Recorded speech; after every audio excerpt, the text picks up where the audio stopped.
കർത്താവിനാലേറെ സ്നേഹമുള്ളവരെ, വചനവഴിയിൽ ഈ പ്രഭാതത്തിൽ നാം ധ്യാനിക്കുന്ന വേദഭാഗം ലേവ്യ പുസ്തകം 25-ാം അധ്യായം 35 മുതലുള്ള തിരുവചനങ്ങൾ. നിന്റെ സഹോദരൻ ദരിദ്രനാവുകയും തന്നെ സംരക്ഷിക്കുവാൻ അവന് വകയില്ലാതാവുകയും ചെയ്യുന്നുവെങ്കിൽ നീ അവനെ സംരക്ഷിക്കണം. അവൻ അന്യനെ പോലെയോ പരദേശിയെ പോലെയോ നിന്റെ കൂടെ വസിക്കട്ടെ. അവനിൽ നിന്ന് പലിശയോ ആദായമോ വാങ്ങരുത്. ദൈവത്തെ ഭയപ്പെടുക. നിന്റെ സഹോദരൻ നിന്റെ കൂടെ വസിക്കട്ടെ. നീ അവന് പണം പലിശയ്ക്ക് കൊടുക്കുകയും അരുത്. നിന്റെ ആഹാരം അവന് ലാഭത്തിന് വിൽക്കരുത്.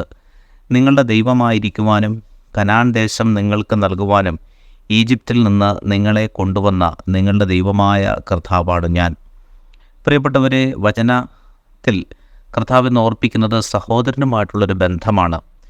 സഹോദരൻ പെട്ടെന്ന് ദരിദ്രനാവുകയും തന്നെ രക്ഷിക്കുവാൻ അവന് വകയില്ലാതായിരിക്കുന്ന ഒരു സാഹചര്യമുണ്ടായാൽ തീർച്ചയായും പൂർവ്വകാല കാര്യങ്ങളൊന്നും തന്നെ ഓർക്കാതെ നീ അവനെ സംരക്ഷിക്കുക എന്നുള്ളതാണ് ദൈവിക ഉത്തരവാദിത്വം എന്ന് വചനം ഓർപ്പിക്കുന്നു.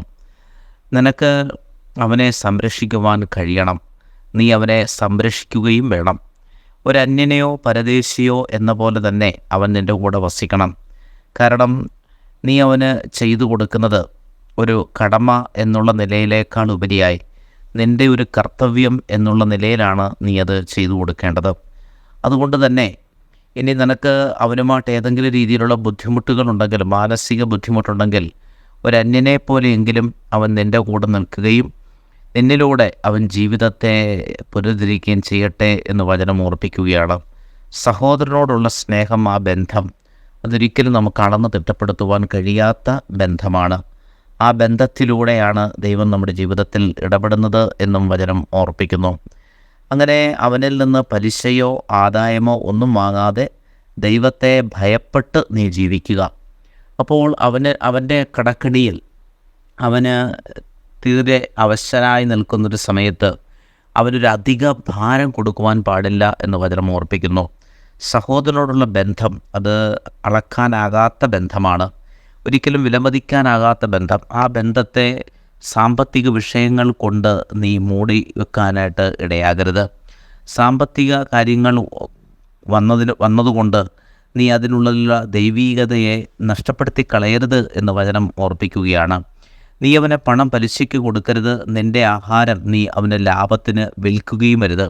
കാരണം ഒരുപാട് ദാരിദ്ര്യത്തിലൂടെ കടന്നു പോകുന്നവനെ സംബന്ധിച്ചിടത്തോളം അവനത് താങ്ങാൻ കഴിയാതെ വരും.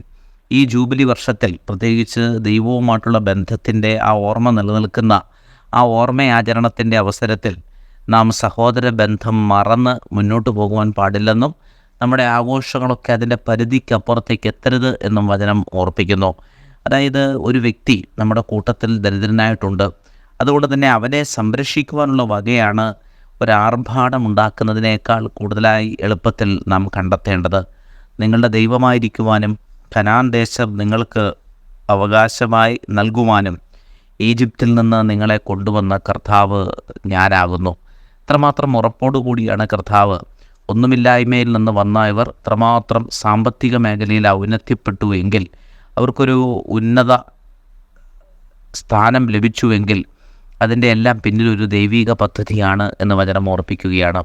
കർത്താവ് നമ്മുടെ ദിവസത്തെ അനുഗ്രഹിക്കട്ടെ. സ്നേഹപൂർവ്വം ആദർശിച്ച്.